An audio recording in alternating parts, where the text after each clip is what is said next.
ఒకే ఊర్లో శకుంతల అనే ఒక ఆవిడ ఉంది. ఆవిడ అందరి బట్టలు ఉతుకుతూ ఉంటుంది. రోజు కూలీగా చేస్తూ ఉంటుంది. అయితే ఉతికిన బట్టలు వాళ్ళకి ఇచ్చి తను రోజు అన్నం పెట్టించుకొని వచ్చేది. పొద్దున్న బట్టలు ఉతకకి వెళ్ళి సాయంత్రం అనగా వచ్చేది. తనకి లేక లేక 16 ఏండ్ల ఓ కూతురు పుట్టింది. తనని ఎంతో అల్లారముద్దుగా పెంచుకున్నారు. కూతురు పుట్టిన 3 ఏళ్లకే కొడుకు పుట్టారు. అలా వారికి మొత్తం 6 మంది పిల్లలు పుట్టారు. తన తల్లి పొద్దున పోయి సాయంత్రం అనగా వచ్చేది. పెద్ద కూతురు గుడికి ఎక్కువగా వెళ్ళేది. అది తల్లికి కొంచెం నచ్చేది కాదు. తనకు బరువు బాధ్యతలు ఎక్కువగా అవ్వడంతో కొంచెం తన బిడ్డని కోప్పడేది, తిట్టేది, అలా చేసేది. అది పెద్ద కూతురికి చాలా బాధ వేసేది.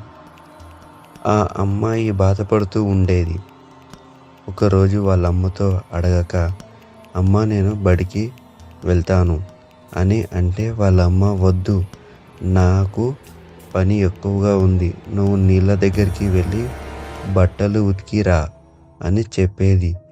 సరే అని 2 గాడిదల మీద బట్టలు మూట పెట్టుకొని తను నెత్తి మీద చెత్తి తీసుకొని నీటి గట్టుకి బట్టలు ఉతకడానికి వెళ్ళేది. అలా మొదటి రోజు వెళ్ళిన తన పని పూర్తి చేసుకొని సాయంత్రం అనగా ఇంటికి వచ్చేది. అదే గట్టుకు వెళ్ళేది. బట్టలు ఉతికి ఆరబెట్టింది. తన పని అయిపోయి వస్తుండగా అక్కడ ఒక పెద్ద చింత చెట్టు కనిపించింది. ఆ చింత చెట్టుకి చాలామంది గుంపుగా ఉన్నారు. ఏమైందని వెళ్ళి చూస్తూ అక్కడ చాలామంది చింతకాయలు తీసుకుంటున్నారు. చెట్టు ఎక్కి అయితే నువ్వు రా పాప, నువ్వు రా అని పిలవగా తాను కూడా చెట్టుకెక్కి కాయలు తీస్తుంది. చింతకాయలు తీసుకొని ఇంటికి వెళ్ళిన వాళ్ళ అమ్మకి ఇచ్చింది.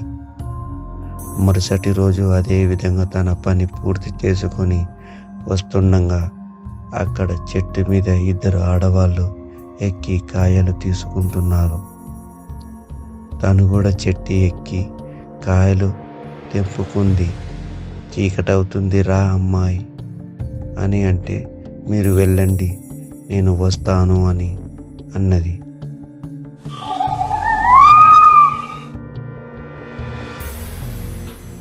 కొంచెం దూరం వెళ్ళాక ఆ అమ్మాయి నేను గాడిదలు తీసుకొని వస్తాను, మీరు వెళ్తూ ఉండండి అని చెప్పింది.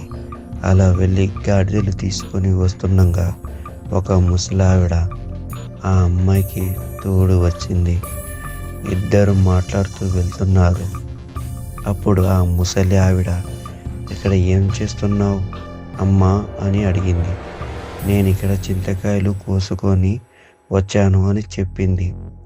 అప్పుడు ఆ ముసలామె, ఆవిడ నాకు ఒక చోటు తెలుసు, అక్కడ ఒక చెట్టు కంటే చాలా కాయలు ఉన్నాయి, రేపు రా పోదాము అని చెప్పింది. మాట్లాడుతూ నన్ను నమ్మి ఇంత దూరం వచ్చావు, భయం లేదా నీకు అని అడిగింది. అయితే ఆ అమ్మాయి, నేను అందరి బట్టలు ఉతుకుతా, నేను ఎందుకు భయపడాలి అని అన్నది. అలా ఇంటి వరకు మాట్లాడుతూ వచ్చారు. 3వ రోజు బట్టలు ఉతకడానికి వచ్చిన అమ్మాయి తన పని పక్కన పెట్టిన తర్వాత పని చేసుకుందాం అని చెట్టు దగ్గరికి వెళ్ళి ఉంది.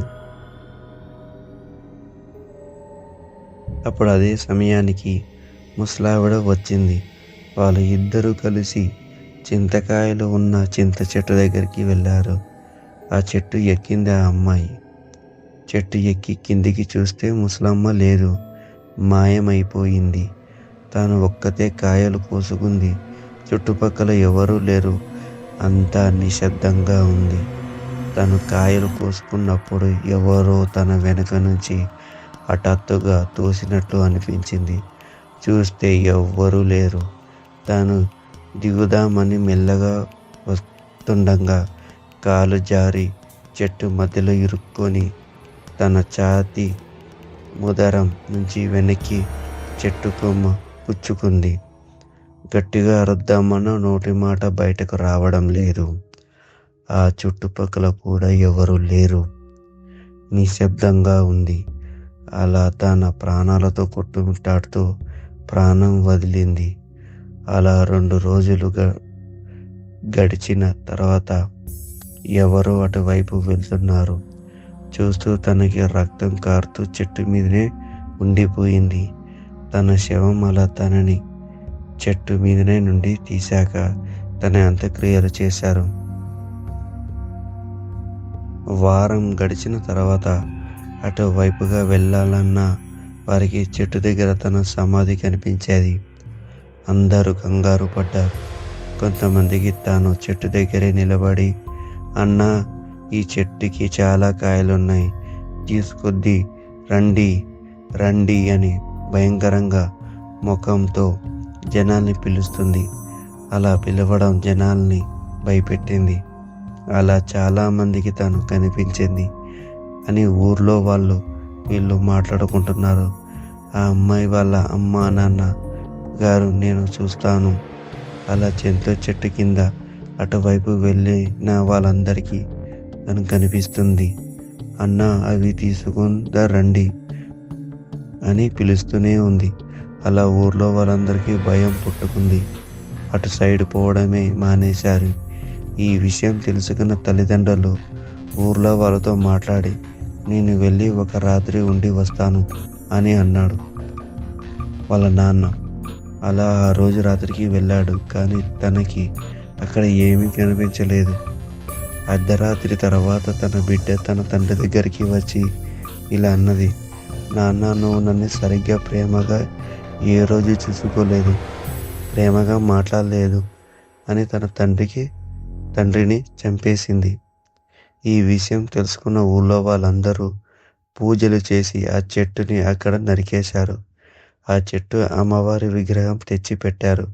అలా అక్కడితో ఆ అమ్మాయి దయ్యంగా ఎవరికీ కనిపించలేదు.